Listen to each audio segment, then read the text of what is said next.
Morning friends. তো এখন বাজে 10:30। তো 10:30টার আগে আমি টিফিনটা বানালাম। তো টিফিনে আজকে বানিয়েছি এই যে ভুজিয়া করে নিয়েছি, ডিম পেঁয়াজ কাঁচা লঙ্কা দিয়ে ভুজিয়া করেছি আর শশা কাটলাম।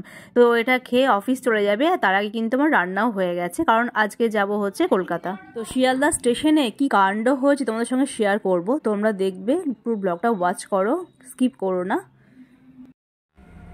হ্যালো ফ্রেন্ডস, তো সবাই নিশ্চয়ই ভালো আছে, আমরাও ভালো আছি। তো সবাইকে আমার চ্যানেলে স্বাগত।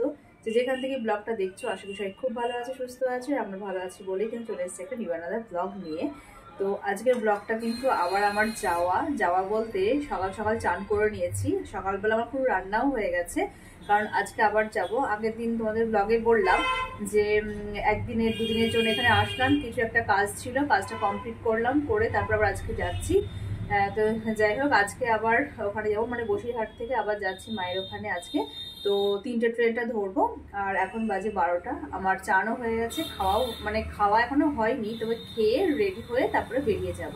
আর রান্না একটা সবজি করলাম আর ডিম ভেজে নিলাম। তো এটাই হয়েছে রান্না।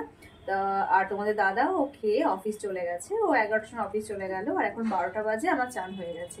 তো আমি এবার খেয়ে নেব, খেয়ে তারপর রেডি হয়ে একটু রেস্ট নিয়ে তারপর বেরিয়ে যাব। ঠিক আছে, তো খাওয়া হয়ে গেছে আর এই দেখো পুরো একদম রেডি হয়ে গেছি। এবার বেরোবো। এখন বাজে 2:15। তো 2:25 নাগাদ বেরোবো। একদম ব্যাগপত্র গোছানো হয়ে গেছে। 3টে ট্রেন আছে, 3টে আর কি, একবারে শিয়ালদা চলে যাবো। শিয়ালদা থেকে ওখানে আজকে মেট্রো করে যাবো না, আজকে গড়িয়া হয়ে, মানে নিউ গড়িয়া হয়ে ট্রেন দিয়ে তারপরে যাবো। তো যাই হোক, চলো পুরো রেডি। আমি এবার ব্যাগ নিই, তালা দিই, তারপর বেরিয়ে যাচ্ছি। আজকে নিচে নেমে যখন টোটোয় চাপলাম, তো টোটোতে কিন্তু অনেকগুলো প্যাসেঞ্জার ছিল। তো আমি বললাম স্টেশন যাব, তো ওদেরকে একটু মানে নামিয়ে দিয়ে তারপরে বললাম আমাকে স্টেশন নামিয়ে দিয়ে আসবে। তো আমি বললাম না, আমার ট্রেনের টাইম আছে, আমি তাহলে যাবো না। বললো না না দিদি, অসুবিধা নেই, আমি নামিয়ে দিয়েই চলে আসবো। তারপরে দেখলাম ওখানে নো এন্ট্রি করেছে, আমাকে স্টেশন নামাতে গেল। ওই প্যাসেঞ্জারগুলোকে নো এন্ট্রির আগেই নামিয়ে দিতে হলো, আর আমাকে স্টেশনে গিয়ে দিয়ে আসলো। আপনার টাইম আছে বলে আমি রিস্ক নিলাম, না নিতাম না। আর টাইম আছে, কিন্তু ওই টিকিট কাউন্টারে যদি একটু লাইন পড়ে 2 নম্বরে দেবে, এবার ওই ঘুরে ঘুরে যাওয়া, একটু সময় নিয়ে যাওয়াটাই ভালো।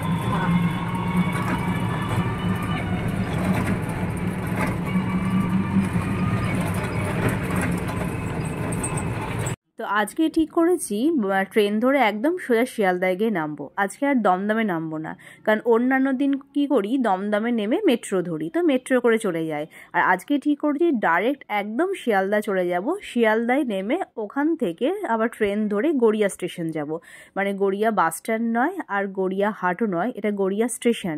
তো ওই দিক দিয়ে দেখলাম যে খুব সহজ আর কি, মানে শর্টকাট, টাইমটা অনেকটা কম লাগবে। তো সেই হিসাবে ঠিক করলাম শিয়ালদায় নেমে ওখান থেকে ট্রেন ধরুন। আমার অ্যাভেলেবল ট্রেন, মানে মেট্রো যেমন 5 মিনিট অন্তর 4 মিনিট অন্তর ট্রেন, সেরকম ওখানেও তাই 4-5 মিনিট অন্তর অন্তর ট্রেন, কারণ সব ট্রেনই গড়িয়া স্টেশনের ওপর দিয়ে যায়। মানে যাদবপুর বাঘাযতীন ওইদিকে হয়ে গড়িয়া স্টেশন যায়, সোনারপুর, তারপর পরপর প্রচুর ট্রেন আছে। তো ঠিক করেছে যে গড়িয়া স্টেশন ওইভাবেই যাব। আর এখন ফাইনালি আমি ট্রেনে উঠে পড়েছি। ট্রেনে উঠে জানলার ধারের সিটটা পেয়েছি ঠিকই, বাট এই দিকটা পাইনি, ওই সাইডটা পেয়েছি। সেই কারণে সামনে দেখলে না অনেকটা বড় মতো জায়গা, মানে জানলাটা দেখা যাচ্ছে না, মানে এই সাইডটা আর কি পেলে ভালো হতো। বাট শীতকাল তো আমি ইচ্ছা করেই ওই দিকটা বসলাম, শীতকালে হাওয়াটা বেশ লাগবে না, সেই কারণে এই সাইডে বসলাম না।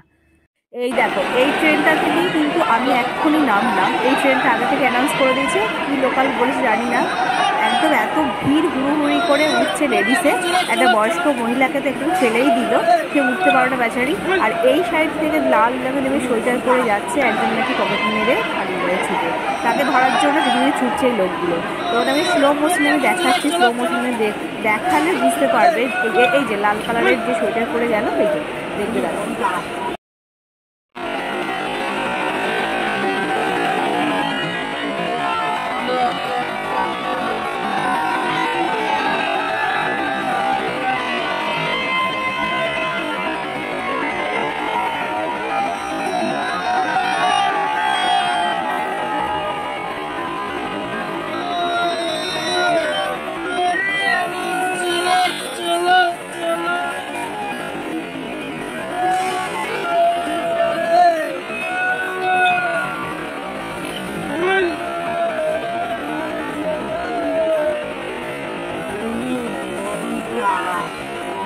তো দেখলে তো কি অবস্থা, বিশেষ করে হাওড়া স্টেশন আর শিয়ালদা স্টেশনে কিন্তু খুব এরকম হয়, মানে পকেটমার হয়, চুরি হয়। তো খুব সাবধানে কিন্তু চলাফেরা করা দরকার।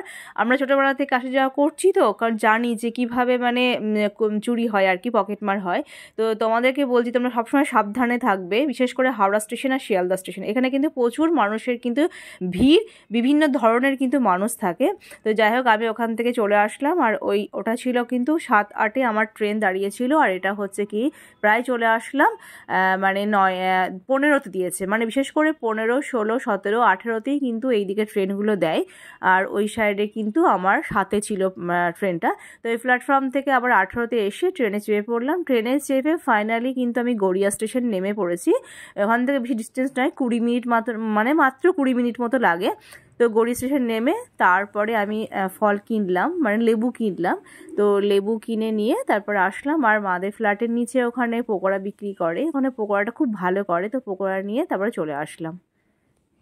হ্যাঁ, তো লিফটে ওঠার আগে ফ্ল্যাটের সামনে একটা দোকান আছে, যেটা চিকেন স্যাটে বা চিকেন পকোড়া, মানে মোটামুটি ফাস্ট ফুডই এখানে বানায়, ফিশের কিছু আইটেম। তো যা খুব ভালো কিন্তু এখানে বানায়, আর নিলে আমরা এখান থেকেই নিই। তো আমি চলে আসলাম দোকানে, তারপরে এখানে চিকেন স্যাটে নিই, মানে পকোড়া নিলাম। তো কয়েকটা পকোড়া নিয়ে তারপরে আবার চলে গেলাম। তারপরে ওখানে গিয়ে পকোড়া খেলাম সন্ধ্যেবেলায়, আর পকোড়াটা খেতে ভালো লাগে সন্ধ্যেবেলাতে। তো যাই হোক, পকোড়া নিয়ে নিলাম, নিয়ে চলে গেলাম। তারপরে মা চা করে দিল। আর তোমাদের আজকে আমি শিয়ালদা স্টেশনের কাণ্ডটা দেখালাম যে কি হয়েছে, মানে বুঝতে পারলে যে কি পরিস্থিতি, সে কারণে তোমাদের সঙ্গে শেয়ারও করে দিলাম। তো যাই হোক, ব্লগের মধ্যে যদি কিছু ভালো লেগে থাকে তাহলে অবশ্যই লাইক করে দেবে, কমেন্ট করবে, কমেন্টের মাধ্যমে কিন্তু আমি অ্যান্সার দিয়ে দেবো। তো ব্লগটা আমি কন্টিনিউ করছি না, এখন দেখতেই পাচ্ছ আমি কিন্তু এখন পকোড়া খাচ্ছি বসে বসে, সামনে টিভি চলছে।